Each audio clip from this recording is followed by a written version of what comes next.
ओम नमो ओंकारेश्वर देवताय नमः. ओम नमः शिवाय. ओम नमः शिवाय. अवधूत चिंतन श्री गुरुदेव दत्त. मंडळी, शंका समाधान या कार्यक्रमास मी संगमेश्वर गिरी श्री क्षेत्र ओंकारेश्वर देवस्थान बिलोद्यान जानेगाव इथून आपलं सर्वांचं हार्दिक स्वागत करतो. मंडळी, माझ्याकडे फोनवर मेसेजद्वारे अनेक कौटुंबिक परिवारातील समस्या येतात. म्हणून मला काही गोष्टी तुम्हाला व्हिडिओद्वारे सांगाव्या वाटतात. मी सांगतो. बऱ्याच जणांना वाटतं की महाराज काय हो, ते नवरा बायकोचं आणि ते प्रेमिकाचं आणि हे असलं काय सांगतात. पण कसं असतं मंडळी, ज्याचं जळतं ना त्यालाच कळतं. त्या लोकांना काय त्रास आहे हे त्यांनाच माहिती आहे. इतर लोकांना माहीत नसतं ते. कारण बरेच मंडळी माझ्याकडे प्रत्यक्ष येतात. त्यावेळेस त्यांची जी फॅमिलीतले, कुटुंबातल्या जे काही समस्या असतात ना, त्यावेळेस कळतं. आणि आजकालचं वातावरण असं एवढं खराब झालेलं आहे ना, नवरा बायकोतले जे संबंध आहेत, जे सुसंवाद म्हणतो आपण, ते होत नाहीत. नवीन नवीन होतं, त्यानंतर मूलबाळ झाल्यानंतर बायकोचं दुर्लक्ष थोडक्यात होतं, अथवा त्या नवऱ्याला कामाच्या जबाबदाऱ्या असतात, त्याच्यामुळं घरी लक्ष देणं होत नाही. त्याला पैसा कमवणं गरजेचं असतं, कारण बाळाचं संगोपन असतं, बायकोचं आजारपण असतं, स्वतःचं आजारपण असतं, इतर काही घरातील खर्च असतात. त्याच्यामुळे तो काम काम काम करत असतो. आणि तो पैसे कमवण्यामुळे त्याचं घराकडे दुर्लक्ष होतं. आणि त्यामुळे काय होतं की बायकोला वाटतं की पूर्वीसारखा हा माझ्यावर प्रेम करत नाही. अशा अनेक लोकांच्या तक्रारीत माझ्याकडे.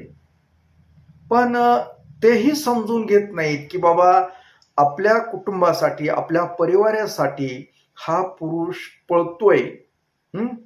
आता सगळेच पुरुष काही खराब नसतात, बाहेर खेळले नसतात, पण समज होतो बायकांचा. आणि तशीच बाजू नवऱ्याची पण होते. बऱ्याच वेळेस काय असतं, बायकोला वाटतं आता बाळ झालेलं आहे, आपल्याला बाळासाठी आपल्याला वेळ द्यावा लागतं. मग ती नवऱ्याला वेळ देण्यापेक्षा ती बाळावर जास्त भर देते. बऱ्याच गोष्टी बाळाकडे लक्ष देऊन करत असल्यामुळे त्या नवऱ्याला पण वाटतं की ते पूर्वीसारखी बायको राहिली नाही, माझ्याकडे लक्ष देत नाही, तिचं माझ्यावर प्रेम नाही. म्हणून असा हे प्रकार काही घडतो. आणि इथं काय होतं, दोघांमध्ये दुरावा निर्माण होतो. म्हणजे याच्यात सुसंवाद होत नाही. कधीतरी एकत्र बसून की बाबा असा असा प्रकार व्हायलाय, कुणी कुणाला समजून घ्यायला तयार नाही. तो येतो, दमून येतो कामावरून, पुन्हा त्याला घरी आलं की ही बायकोला वाटतं किरकिर, म्हणजे काहीतरी गडबड, जरा त्याच्या दिमागात तिकडं ऑफिसचं काम असतं, तो कामाचं कुठला तरी लोड असतो, त्याच्यामुळे त्याची चिडचिड होते, साहजिक होते. त्यावेळेस बायकोला वाटतं की आता हे प्रेमानं बोलत नाही. मग ती बायको अजून ते जे गोडावा तयार व्हायचा जीवनामधला, कुटुंबामधला, परिवारामधला, दोघांमधला, तो होत नाही. त्याच्यामुळं काय होतं, संघर्ष चालू होतं. दोघांमध्ये सुसंवाद होत नसल्यामुळे मग एकामेकाविषयी गैरसमज तयार होतात. बायकोला त्याच्याबद्दल संशय येतो आणि नवऱ्यालाही तिच्याबद्दल संशय येतो. म्हणजे हे असा प्रकार होतो. आणि याच्यात बऱ्याच वेळेस तुम्ही जर चांगलं राहिलात ते पण जमत नाही. आजूबाजूच्या लोकांना, शेजाऱ्यांना, घरातल्या लोकांना सुद्धा तुमचं ही जी चाललेलं आहे नवरा बायकोचं नातं, हसत खेळत, हे काही जणाला पण रुजत नाही, ते पण भानगड होते. मग त्यावेळेस हे असे म्हणजे त्यांच्या मनामध्ये वाईट वेगवेगळे येतात आणि ह्यांचं कसं वाटलं होईल अथवा ह्यांचा दुरावा कसा होईल याबद्दल सुद्धा ते लोक, घरातली लोक असतील, नातलग असतील, अथवा शेजारी पाजारी असतील, और इतर असतील, हे दुरावा निर्माण करण्याचं काम पण करू शकतात. अशा अनेक समस्या आहेत. आता हे समस्या बरेच लोक काय करतात, मला फोनवर सांगतात अथवा मेसेजद्वारे. आता बरेच वेळेस नाही, आम्हाला असं होतंय, अगर आमचंच पटत नाही, ती अशी करते, ती तसं करते, अगर नवऱ्याबद्दल तक्रारी असतात.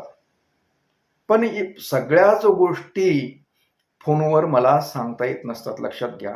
मी बोलत असलो तरी ती समस्यावर आपला तोडगा काय करायचा आहे,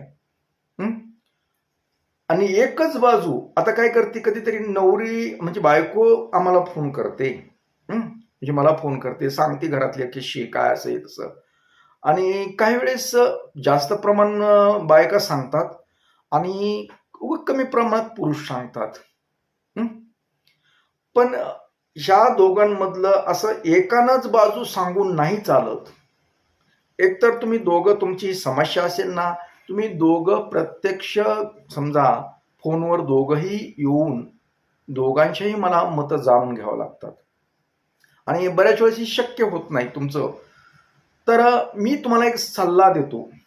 हं? तुम्हाला खरंच का आपल्या कुटुंबामध्ये सुख, समाधान, शांती हवी ना? समजा काही दोष बी असू शकतो, काही नजर लागणे बी प्रकार होतो, कुणी काहीतरी केलेलं बी असतं. बऱ्याच अशा अनेक गोष्टी आहेत, की जेणेकरून तुमच्या दोघांमध्ये वादविवाद होण्यास कारणीभूत असतात. आता तुम्हा दोघांचा सुसंवाद बी नसतो चांगला, काही कारण असतं, राग एकामेकावर राग असण्यानं. तर अशा वेळी फोनवर सांगून सुद्धा जमत नाही. कारण फोनवर काय होतं, 5 मिनिटं बोल, मी काय सांगतो, काय नुसतं बोलण्यानं नाही बऱ्याच गोष्टी होत. तर तुम्ही मंडळीनं जी माझ्याकडे समस्या घेऊन येतात, आपलं सांगतात ना फोनद्वारे वगैरे मेसेजद्वारे, हे सगळ्या समस्या सुटत नाहीत. मग त्यासाठी जर अशी आपली भयानक समस्या असेल अथवा काही कुणी काही गोष्टी बी करतं रुजत नाही म्हणून, त्यावेळेस माझ्या समोर येणं गरजेचं असतं. आणि एकट्यानं येऊन नाही कधी चालत. तुम्हाला मी सांगतो, जर तुमचं कुटुंब बचवायचं असेल, तुमच्या घरामध्ये आनंद जर करायचा असेल, घरामध्ये सुख समाधान जर हवं असेल, तर प्रत्यक्ष मला भेटणं गरजेचं आहे. मग तुम्ही कितीही दूर असू द्या. आता खूप दूर-दूरहून येतात लोकं. आता मी बऱ्याच वेळेस असे फॅमिलीतले जे मॅटर असतात, समजा अशा समस्या असतात, त्यावेळेस मी एकांतमध्येच बोलतो दोघांना. कारण गर्दीमध्ये कधीच बोलत नाही. मी वेळ देतो स्पेशल त्यांच्यासाठी. मग 2, 1, 2, 3 तास काय द्यायचं ते देतो मी. खुलेपणानं सगळं काही सांगत असतो. हं. आता तुमची समस्या आहे, असं तुम्हाला दोघांनाही वाटतंय, पण तुम्ही एकत्र असं येत नाहीत. त्यावेळेस कुणीही पुढाकार घेऊन, बायकोनं तरी पुढाकार घेऊन नवऱ्याला बरोबर घेऊन येणं अथवा नवऱ्याला वाटत असेल तर नवऱ्यानं बायकोला घेऊन येणं, माझ्या समोर येणं अत्यंत गरजेचं असतं. कारण दोघांना पाहिल्यानंतर दोघांमध्ये नेमकं काय होतंय, कुणाबद्दल कोण काय बोलतंय, मी समोर बसवतो. हं. आणि तुमचं निरीक्षण करतो, तुमचा संवाद पाहतो, तुम्ही कसं बघताय, कुणाबद्दल काय मत आहे, मी चर्चा करतो तुमच्याबरोबर. आता जे येतात ना लोक प्रत्यक्ष मला भेटतात, असं बऱ्याच जण नवरा-बायको समजा येतात. नवरा-बायको आल्यानंतर एक म्हणजे बोलत-बोलत निघतो किस्सा. काय कुठं काय होईलंय, हे दोघं बसवल्यानंतर मला लगेच कळतं. नेमका यांचा प्रॉब्लेम काय आहे? कुठं हे कमी पडतात एकमेकांना. मी असे अनेक कुटुंब समजा घटस्फोटापर्यंत आलेले मी एकत्र केलेत, लक्षात घ्या. आणि काही जणांचे तर घटस्फोट झाल्यानंतर सुद्धा मी त्यांना एकत्र आणलंय, लक्षात घ्या. पण प्रत्यक्ष आल्यानंतर होतं ही गोष्ट. असं फोनद्वारे होणार नाही आता, कारण मला तेवढा वेळ नसतो. फोनवर एवढं जास्त वेळ बोलायला वेळ नसतो, कारण माझ्या मागे संध्याकाळी 7 ते 11 पर्यंत माझा जप चालू असतो, मंत्र जप करतो. तेही तुमच्यासाठीच असतो ना. तुमच्या काही अनेक समस्या असतात, त्या समस्येसाठी मी मंत्र जप करत असतो. जे लोक माझ्याकडे प्रत्यक्ष आलेत आणि त्यांची समस्या मला कळली, समजा कुणी काहीतरी केलंय त्यांना अथवा काहीतरी कुणीतरी नजर लावली, त्यांच्या संसाराला कुणीतरी काहीतरी डिवचलंय, अशा वेळी मंत्र जपाद्वारे, मंत्र साधनेद्वारे तुमची समस्या दूर करावी लागते. त्यावेळेस प्रत्यक्ष आल्यानंतर जे मला समजलं की यांच्यावर मंत्रोपचार करून हा प्रॉब्लेम सॉल्व्ह करता येतो. त्यावेळेस तर सगळ्यात सांगायचं म्हणजे, तुम्ही जर अशा समस्येमध्ये ग्रासलेले असाल, दोघांच्या विचारांना कुणीही पुढाकार घेऊन माझी प्रत्यक्ष भेट घेणे आवश्यक आहे. आता प्रत्यक्ष भेट घेण्यापूर्वी मला फोनवर सांगावं लागेल की आम्ही या दिवशी, मी सोमवार एक ठेवलेलाच आहे, सोमवार गुरुवार शक्य. तर मला तुम्ही आता इतर वेळी बी मला विचारायचं की बाबा तुम्ही महाराज आम्हाला असं असं तुमच्याकडे यायचंय, तुम्हाला वेळ आहे का, कुठे जाणार नाहीत ना, अथवा तुम्ही सांगा आम्ही त्या दिवशी येऊत, असं मला सांगावं लागेल तुम्ही फोनद्वारे. आणि त्या दिवशी मी तुमची वाट पाहील. म्हणजे मी प्रत्येकाला वेगवेगळी वेळ देतो ना. कारण फॅमिलीतले मॅटर असतात, सर्वांसमोर काही गोष्टी बोलायच्या नसतात, याचं पथ्य पाळावं लागतं. त्याच्यामुळं तुम्ही समजा दोघांमध्ये समस्या आहे, काही जे असेल. आता बऱ्याच जणांचा गैरसमज असतो की दुसरी बाईकडे माझा नवरा गेला, अथवा बायकोचं काहीतरी प्रकरण आहे. असे बऱ्याच गोष्टी असतात, ते असं काही सांगता येत नाही असं नेमकं काय आहे ते. अथवा गैरसमज बी असतात, खरं काहीच नसतं, पण एकामेकाविषयी गैरसमज असतात. त्यावेळेस दोघांनी विचार करून तुम्ही माझ्याकडे येणे अत्यंत गरजेचं आहे. कारण फोनवर काय बोलून नाही भागत. नुसतं फोनवर काय बोलून बोलून बोलणार आहे मी. तुम्ही प्रत्यक्ष या. कधीही तुम्ही मला वेळ सांगा, आम्ही ह्या दिवशी येऊ शकतो, तुम्हाला आहे का वेळ, मी वेळ देईन तुम्हाला. सोमवार गुरुवार असतो माझा ठरलेलाच वेळ आहे. पण तुम्ही जर फोन करून आलात तर मी थांबतो. मग आपण प्रत्यक्ष समोरासमोर तुम्हाला घेऊन समजा काय समस्या आहे तुमचे दोघातले, खरंच मतभेद कशामुळे आहेत, का कुणी काही केलंय, ह्या गोष्टी कळत्या चर्चा केल्यानंतर. जर तसं कुणी बाह्य वाद अथवा नजर लावली असेल तर त्याच्याबद्दल आपल्याकडे तोडगे असतात. बऱ्याच वस्तू आहेत, मंत्र आहेत, पुन्हा यंत्र आहेत, जे का घरामध्ये दोघांमध्ये अथवा मंत्र देतो आपण तुम्हाला करायला, पूजा असतात, ह्या गोष्टी प्रत्यक्ष बोलता येतात. अथवा काही सिद्ध केलेले यंत्र असतात, सिद्ध केलेला नारळ असतो, ते घरामध्ये बांधता येतो. अथवा पूजा आहे, ती पूजा कशी करायची, या गोष्टी मला सांगता येतात तुम्हाला. तर असं फोनवर वगैरे नाही बोलून चालणार तुम्हाला. अगोदर सुरुवात करा फोनवर बोलून, पण तुम्हाला खरंच त्रास होत असेल ना तर तुम्ही प्रत्यक्ष मला भेटू शकतात. भेटूनच आपल्याला काय जे करायचंय ते करावं लागेल. आणि विशेष म्हणजे येण्यापूर्वी मी जे काही गोष्ट सांगतो त्याच्यावर विश्वास असला पाहिजे. उगं काहीतरी जायचं आणि टाइमपास करायचा, माझाही वेळ घेऊ नका आणि तुमचा वेळ खराब करू नका. कारण तुम्ही काहीतरी कराय असं जर तुम्हाला वाटायचं, करण्याची इच्छा असेल तरच यायचं. आता हेच म्हणून नाही, आता हे नवरा बायकोचाच प्रश्न नसतो. आता बरेच जण कुणाला लग्न करायचं, मुलगी त्यांचं प्रेम प्रकरण असतं, त्याला लग्न एकमेकांना करायचं असतं, त्यावेळेस बी दोघांमध्ये बरेच विदुष्ट येतात, गैरसमज असतात. त्यावेळेस सुद्धा दोघांनी सुद्धा माझ्याकडे येऊन समोरासमोर ह्या गोष्टी बोलाव्या लागतात. एकतर्फी येऊन कुणीही काही करू शकत नाही. ह्या सर्व दोघांच्या सहमतीनं होणाऱ्या गोष्टी असतात. अथवा इतर काही गोष्टी असतात, घरातल्या इतर आजारपणातल्या असतात, काही गोष्टी वेगवेगळ्या. आता समस्या काही एक आहेत का? तर शक्य तेवढं प्रत्यक्ष येऊन जाणे फार गरजेचं आहे. आणि बरेच वेळेस घरातल्या प्रॉब्लेममुळे मानसिक तणावामध्ये जातात महिला, कारण भावुक असतात महिला. तर खूप अशा महिला आहेत की संवाद नवऱ्याबरोबर होत नाही त्यांचा व्यवस्थित, त्याच्यामुळे ते ताण घेतात खूप. आणि ताण घेतल्यानंतर मग त्यांना मनोरुग्ण असं म्हणूया, अशा पद्धतीने वागतात. मग घरामध्ये कामावर लक्ष नसतं, काय करण्याची इच्छा नसते, मुलाबाळाकडे लक्ष नसतं, नवऱ्याकडे लक्ष नसतं, फक्त चिडचिड चिडचिड करणं तेवढंच त्यांना कळतं.